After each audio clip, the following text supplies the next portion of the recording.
प्रिय मित्रों, एस्ट्रोलेंस.com टीम की तरफ से आप सबका अभिनंदन। इससे पहले हम लोगों ने केतु के गोचर प्रभाव 18 मई से अगले 1.5 साल के लिए कर्क मेष से कर्क राशि तक अपनी व्याख्या दी थी। अब हम इस एपिसोड में सिंह से लेके वृश्चिक तक केतु के गोचर फल का परिणाम देंगे। जैसा कि पहले कहा गया कि राशि प्रधान है तो चंद्र राशि पर आधारित है, लेकिन एक्सपीरियंस में पाया गया है कि लग्न से भी इसको देखा जाना चाहिए। तो लग्न से और चंद्रमा से आप दोनों से देखिएगा। यदि दोनों से खराब है तो आप उससे ज़्यादा सतर्क हो जाइए। यदि एक से अच्छा एक से खराब तो उसे मिश्रित परिणाम समझिए। चलिए चलते हैं सिंह राशि। सिंह राशि 120 डिग्री से 150 डिग्री के बीच आता है और इसके जो परिणाम है, सिंह राशि में ही केतु का गोचर 18 मई से होने जा रहा है। तो ये राशि के ऊपर ही, सिंह राशि के ऊपर ही गोचर होने जा रहा है, तो अधिकतर इसमें प्रतिकूल परिणाम ही मिल रहे हैं। मानसिक अवसाद, स्मॉल पॉक्स का डर, गर्मी से संबंधी रोग, भाई बहनों से मनमुटाव, भाई बहनों को भी कष्ट। इसके साथ ही सावधान करना चाहूँगा खास करके महिला जातकाओं के लिए कि वो भोजन पकाते समय विशेष सावधानी बरतें, क्योंकि उनकी अग्नि भय है, इसका विशेष ख्याल रखें। अग्नि दुर्घटना का योग होगा।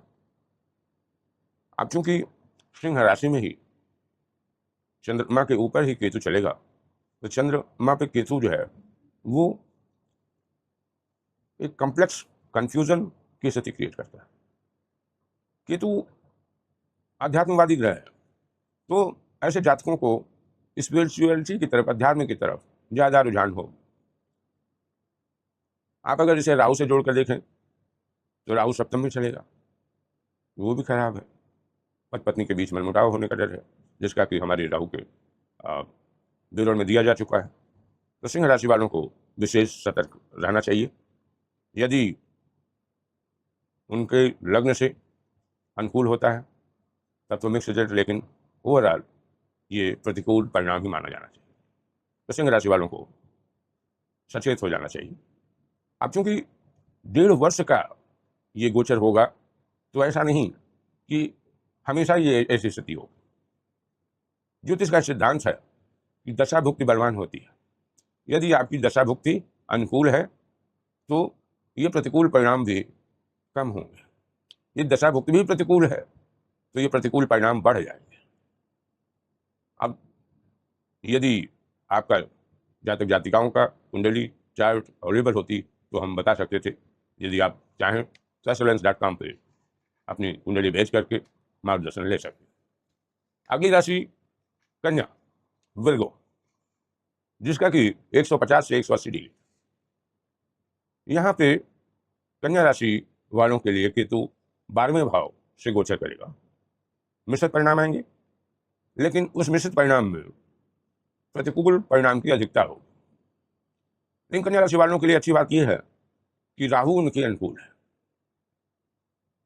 तो उनको बहुत घबराने की आवश्यकता नहीं है। हाँ, अचानक बड़े खर्च की संभावना है, रिश्तेदारों से परेशानी हो, अग्नि दुर्घटना की संभावना है, तो फायर से, इलेक्ट्रिक शॉक से बचें, उसे सावधानी बरतें। आंखों, क्योंकि 12वां भाव है, 12वां और द्वितीय भाव आंखों का होता है, आंखों में परेशानी होगी। ऐसे लोगों को, वर्ग को एक बात जरूर ध्यान में रखना चाहिए कि उनके दोस्त और रिश्तेदार उनके परिवार में कलह उत्पन्न करेंगे, उससे सावधान रहें। स्वयं भी कंफ्यूजन में रहेंगे, क्या करें क्या न करें। परिवार में भी कंफ्यूजन होगा, परस्पर पत्नी में शंका होगी, परिवार में वैमनस्य हो सकता है। तो एक तो दोस्तों से सावधान रहें, रिश्तेदारों से सावधान रहें, उनको अनावश्यक अपने घरेलू मामलों में हस्तक्षेप न करने दें। परिवार में यदि उनके कारण खटपट होती है, इस स्थिति को स्पर्श कर दिया करें। अब 12वां भाव क्योंकि मोक्ष का भाव है और केतु आध्यात्मिक ग्रह है, तो ऐसे जातकों को धर्म और साधना के प्रति रुचि बढ़ेगी। उनको उसका लाभ लेना चाहिए, वो मार्गदर्शन देगा। अब चलते हैं हम अगली राशि तुला। तुला यानी लिब्रा, 180 से 210 डिग्री। इनके लिए केतु बड़ा अच्छा परिणाम ला रहा है। केतु का गोचर बहुत सुखद परिणाम। यद्यपि राहु पंचम में रहेगा, लेकिन केतु अपनी तरफ से अच्छा परिणाम देगा, लेकिन उधर राहु सताएगा। ऐसे लोगों को, खासकर जो कृषि में लगे हैं, खेतीबाड़ी में लगे हैं, उनको विशेष लाभ होगा। और जो तरह तरह के उद्योग धंधों में, इंटरप्राइजेज में जो जातक लगे हैं, उनको विशेष फायदा होने वाला है। बिजनेस में बड़ी जबरदस्त सफलता मिलने वाली है। समाज में पद प्रतिष्ठा की वृद्धि होगी। जो जातक जुडिशियल सर्विस के योग्य हैं, उनको जुडिशियरी के एग्जाम में सफलता मिलने के प्रबल योग हैं। जो सरकारी नौकरी में हैं, उनका प्रमोशन हो सकता है और आय में वृद्धि तो निश्चित है। इसका दूसरा पहलू है कि रिश्तेदारों और दोस्तों से खटपट होगी, तो थोड़ा धैर्य से, विजडम से काम लें। आपकी तरक्की देख करके दोस्त और रिश्तेदार ईर्ष्या करने लगेंगे, उस पर बहुत ज़्यादा ध्यान न दें। दुश्मनों पर आपकी विजय होगी। जितने आपके अपोनेंट्स हैं, आप उनको सबड्यू कर लेंगे। आपकी समाज में प्रतिष्ठा, आपके कार्यालय में प्रतिष्ठा, आपके अगर आप उद्योग जगत में, वहाँ प्रतिष्ठा आपकी बढ़ेगी। हाँ, एक नकारात्मक बात है कि यदि आपके बड़े भाई बहन हैं, तो उनके बीमार होने की प्रबल संभावना है। ये कब होगा, वो आपकी दशा भुक्ति और गोचर दोनों को मिला करके ही निर्धारित किया जा सकता है। लेकिन ये मान के चलिए कि बड़े भाई या बहन को कष्ट होना सुनिश्चित है, बीमारी होना सुनिश्चित है। अगली राशि वृश्चिक, स्कॉर्पियो, जो कि 210 से 240 डिग्री के बीच आती है। उनके लिए केतु दशम भाव में होगा। दशम भाव में ये मिश्रित परिणाम देगा। धन की वृद्धि होगी, लेकिन उनको सट्टा बाजार से, रिस्क वाले इंटरप्राइजेस से दूर रहना चाहिए। सट्टा बाजार में भारी नुकसान होने की संभावना है। यदि जो लोग धर्म क्षेत्र से जुड़े हैं, तो वो धोखेबाज सन्यासी बन सकते हैं। जनता को धोखे में रख करके सन्यासी होने का दिखावा करेंगे, जनता को डिसीव करेंगे, धोखा देंगे। लेकिन जो वास्तव में धार्मिक हैं, धार्मिक स्थानों से जुड़े हैं, उनको अपने मठ या प्रतिष्ठान में उच्च पद मिलने की संभावना है। वृश्चिक राशि के लोग धर्म के प्रति काफ़ी आकर्षित होंगे, धार्मिक स्थानों का भ्रमण करेंगे और यज्ञ आदि कर्म संपन्न कराएंगे।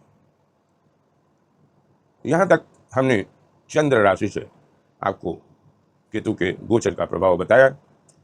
फिर से कहूँगा, जिनके लिए केतु का गोचर प्रतिकूल है, लग्न से चंद्रमा से दोनों से प्रतिकूल है, आप अपने लग्न से भी देखें, अपने चंद्रमा से भी देखें, दोनों से मिलान करें। जिनके लिए ज़्यादा प्रतिकूल है या जिनके लिए प्रतिकूल या मिश्रित परिणाम है, उनको प्रतिकूल परिणाम से बचने के लिए अपने स्वभाव में, अपने बुद्धिमत्ता में आवश्यक परिवर्तन करना चाहिए। साथ में केतु ग्रह के स्वामी भगवान श्री गणेश की अर्चना करनी चाहिए। खास करके गुरुवार के दिन भगवान गणेश को भोग लगाएं, लड्डू का भोग लगाएं और प्रतिदिन उनके बीज मंत्र ओम गंग गणपतये नमः की एक माला जाप करें। वो माला रुद्राक्ष से होनी चाहिए, भूल के भी तुलसी की माला का प्रयोग न करें, क्योंकि आप जानते ही हैं पौराणिक कथाओं के अनुसार तुलसी को भगवान श्री गणेश ने श्रापित किया था। तो रुद्राक्ष की माला से आप उनके एक माला कम से कम जाप करें और संभव हो जब दिन बहुत खराब चल रहे हों उन दिनों अवश्य श्री गणेश अथर्वशीर्ष का पाठ करें और उनकी पूजा अर्चना करें। यदि आप संस्कृत नहीं पढ़ सकते हैं तो यूट्यूब चैनल से श्री गणेश अथर्वशीर्ष को डाउनलोड करके उसे सुनें और भगवान श्री गणेश की आराधना करें। इससे उनको कष्टों में कमी होगी और जिनके अच्छे दिन चल रहे हैं उनके और अच्छे दिन हो जाएंगे। इसी के साथ इस एपिसोड की हम अपनी बात समाप्त करते हैं। अगले एपिसोड में हम आपको अगली 4 राशियों धनु, मकर, कुंभ और मीन, इन पर केतु के गोचर का प्रभाव का विश्लेषण करेंगे। तब तक के लिए धन्यवाद। फिर मिलते हैं। नमस्कार।